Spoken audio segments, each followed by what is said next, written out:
ఏది అయినా ట్రై చెయ్యి ఆచి చికెన్ మసాలా. ఆచి చికెన్ మసాలా. ఎన్నికలలో ప్రచారం చేసినప్పుడు ఇంటింటికి వెళ్ళినప్పుడు ఎంతో మంది యువకులు నిరుద్యోగ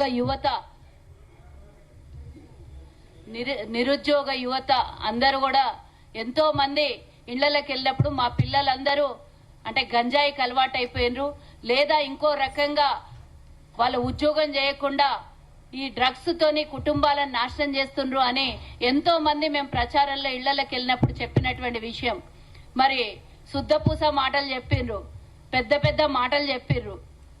ఇప్పుడు నిన్న అరెస్ట్ అయిన తర్వాత ఏం చెప్తారో, తెలంగాణ ప్రజలకి ఏం సూచన ఇస్తున్నారో గత ప్రభుత్వము ఒక్కసారి ఆలోచన చేయాలి. కేటీఆర్ పెద్ద పెద్ద మాట్లాడతాడు. ఆ రోజు ఫామ్ హౌస్ లో దొరికినప్పుడు ఒక ముచ్చట చెప్పిండ్రు, కడిగిన ముత్తెల్లాగా ఆ రోజు జరిగినటువంటి ఎన్నికలలో 6 మంది ఎమ్మెల్యేలని తీసుకొని వచ్చి 3 ఎమ్మెల్యేలు వాళ్ళు చాలా మంచోళ్ళు, బుద్ధిమంతులు, కడిగిన ముత్యమని ఇంట్రడక్షన్ చేసిండు. ఇప్పుడు తాండూరులో అరెస్ట్ అయినటువంటి ఎమ్మెల్యేని మనకు తెలుసు, బెంగళూరులో జరిగినటువంటి ఎన్నో వ్యవహారాలలో కేటీఆర్ తో పాటు రోహిత్ రెడ్డి ఉన్నాడని మేము గతంలో డంకా బజాయించి చెప్పినాం. లేదు లేదు అని సెలబ్రిటీలు కూడా కొంతమంది ఉండే అందులో లేదు లేదు లేదు మేమేం లేము, చాలా మంచోళము అని చెప్పారు. మంచోళ్ళు అయితే అరెస్ట్ ఎందుకు అవుతుండేనో ఒకసారి చూడాలి. ఇది తాండూరు ప్రజలకి ఒక కనువిప్పు. మొన్న ఎవరైతే మున్సిపల్ ఎన్నికలలో బీఆర్ఎస్ తరఫు నుండి ప్రచారం చేసిండో ఒక్కసారి మీ నాయకుడు ఎట్లున్నాడో ఒక్కసారి గుర్తు చేసుకోండి. బయటకెళ్తే ఈరోజు మీ మొహము కనబడనట్లా సిగ్గుకు తల వంచుకునే విధంగా ఇంకేదన్నా చేసి ఉండొచ్చు, వ్యాపారాల్లో ఇంకేదన్నా మోసాలు చేసి ఉండొచ్చు, లేదా రాజకీయంగా ఇంకేదన్నా మోసం చేసి ఉండొచ్చు. అది పరిపాటి జరిగేటటువంటి తప్పులు.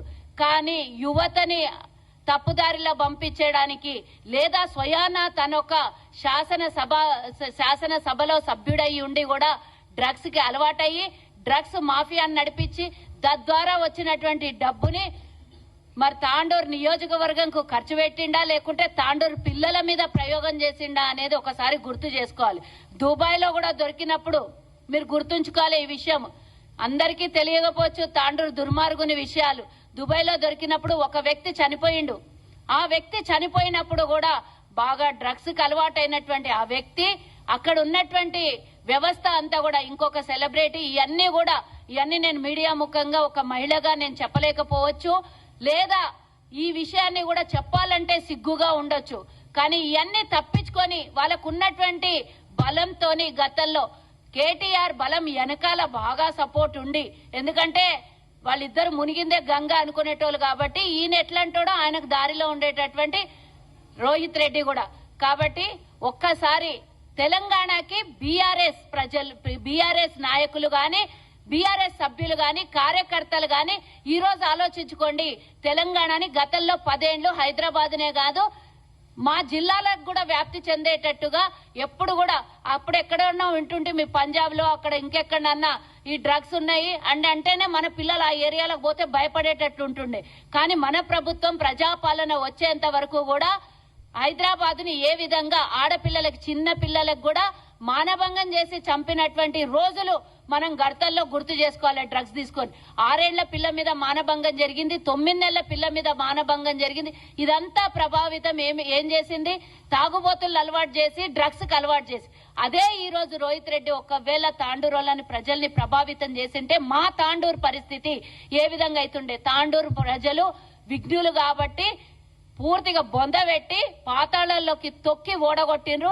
ఇక ఆయన కేటీఆర్ సహాయం తీసుకొని ఇంకెవరైనా సహాయం తీసుకొని రేపు పొద్దున బయటికి వచ్చినా కూడా తాండూరు ప్రజలు తరిమి కొడతారు. తాండూరు ఆస్తుల్ని ఎంతో మంది ఆస్తుల్ని కబ్జా పెట్టిండు. ప్రభుత్వము ఎన్నో వెనకటికి ట్రస్టుల ద్వారా ఇచ్చినటువంటి భూములను కూడా దాన్ని అమ్ముకునే ప్రయత్నం చేసిండు. దాని చుట్టూ మరి కంచె పెట్టి ఆ కంచెలోకి ఎవరు పోకుండా కోటలో రాజు కూసుంటే ఎట్లుంటుందో ఆ విధంగా ప్రవర్తించినటువంటి వ్యక్తి రోహిత్ రెడ్డికి ఈ రోజు భగవంతుడు అనేవాడు ఉన్నాడు అని ఒక శాస్త్ర అయితే జరిగింది. ఆయన బయటకు వస్తే మా తాండూరు ప్రజలకు ఇబ్బంది అవుతుంది కాబట్టి మా తెలంగాణ ప్రభుత్వానికి మా ముఖ్యమంత్రి గారికి విన్నవించుకుంటున్నా, ఇలాంటి దుర్మార్గులు బయట కన్నా లోపలుంటేనే మంచిదన్నా. ఇట్లాంటి బయటకు వస్తే ప్రజల మధ్యలోకి వస్తే చీడ పురుగులాగా మా నియోజకవర్గాన్ని కాదు వీళ్ళు వ్యాపించి జిల్లాకు రాష్ట్రానికి కూడా వ్యాపిస్తారు. కేటీఆర్ ఒకసారి అప్పుడు వైట్ కాలర్ టెస్టింగ్ కి రమ్మని అంటే రాలేదు. ఎందుకు రాలేదు అంటే ఆయనకు అలవాటైనటువంటి విషయం కాబట్టి బయటపడుతుంది కాబట్టి నా పేగులు తీసుకోండి, నా కాలేయం తీసుకోండి, టెస్ట్ చేయండి అని పిచ్చి పిచ్చి కూతలు కూసిండు. ఇప్పుడు కూతలు కూయమని నేను చెప్తున్నా. ఇక తాండూరు ప్రజలకి విముక్తి చెందింది. ఇక రావద్దు కూడా తాండూరుకి ఇంకోసారి రోహిత్ రెడ్డి.